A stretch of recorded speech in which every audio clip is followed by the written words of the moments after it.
It is October 30th, 2024.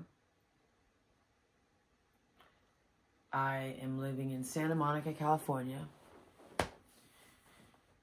And I'm gymless. I'm coachless. I don't have a coach. I don't have a gym. I'm now 1-0 as a professional boxer. And I feel very lost. And, you know, we all are here on this earth to do something special, to be something, to be good at something.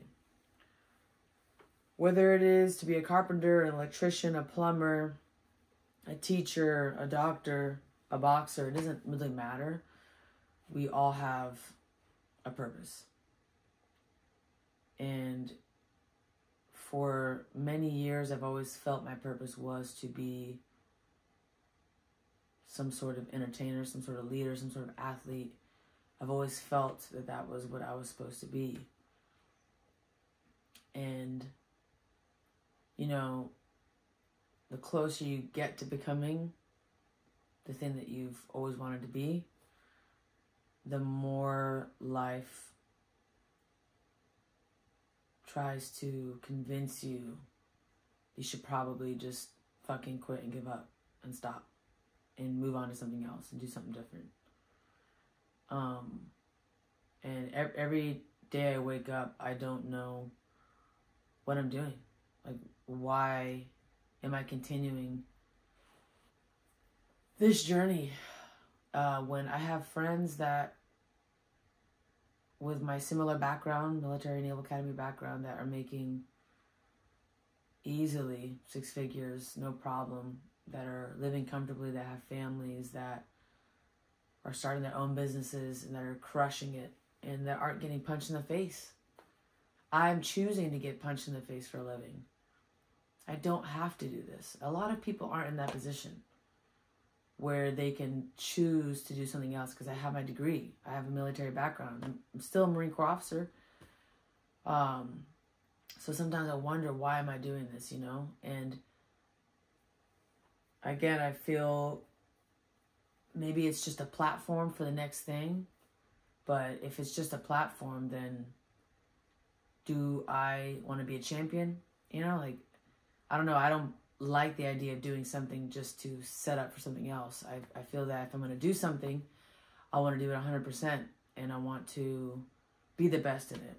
And I did that in the amateurs, and I went as far as I could in amateur boxing, and the rest was out of my control. I won the Olympic trials. I won multiple national championships, and I didn't get sent or picked for the Olympics, and there was nothing I could do about that. I won the trials. And that's what you're supposed to do. That's your job, is to win the trials to go to the Olympics. And I did that. And it wasn't enough to get me to where I wanted to go. So transition into the pros. 1-0, and I changed my life around. I moved to a completely different state. I moved across the country from Miami to Los Angeles to pursue this, because I know there's great work here. There's great boxing here. There's people that come here from all over the world to train here. And now I'm kind of in a tough spot. There was things going on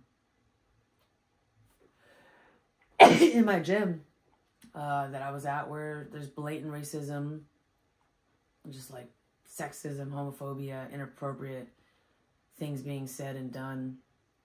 Definitely an aspect, a degree of hazing, of abuse. And I wasn't really ever welcome. It was always this weird facade of, well, some girls are good enough to be here, but, you know, the first thing I was told in the beginning of my last camp from both the top dogs there, top coaches, was, we don't support women's boxing. We don't care about women's boxing. I don't take it seriously. I don't watch it. I don't even know who that is.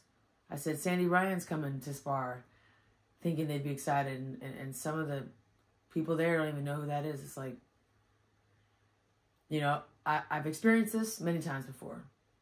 I experienced this, especially in the Marine Corps, where I was one of the first women in combat arms, and to my face, Marines would tell me women shouldn't be in combat arms. Women shouldn't be behind guns. Women shouldn't be leading men. Women are too emotional. Women are too this. Women are too soft. Women are too that. Women are too weak. It's like, I'm used to hearing it. That's all I'm going to say. I'm used to hearing it, but it doesn't make it easier to hear and to feel that you're not really welcome somewhere. Even though, you know, especially in my case, I had the resume. I had the qualities of someone that you would want to have in your gym. You know, I bring people together. I try to be a light in the room. I try my best to be fair and to lead by example. And I call things out when they need to be called out. But unfortunately, those traits are great and are awesome when they're in a man. When a man expresses those traits, being stern, being stoic, being tough, being resilient, being outspoken and speaking the truth and speaking up when things aren't right, men are respected for that, but women often get ostracized for it, especially if they're in all-male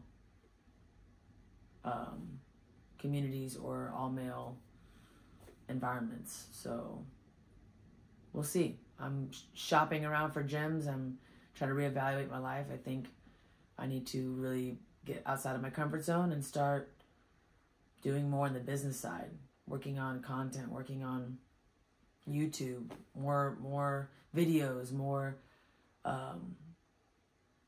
just storytelling and getting my stuff out there, and even coaching, more videos on how to train, how to box, how to be a Marine, how to be an athlete. So I guess this is kind of a moment where I have to shift. Shit sucks.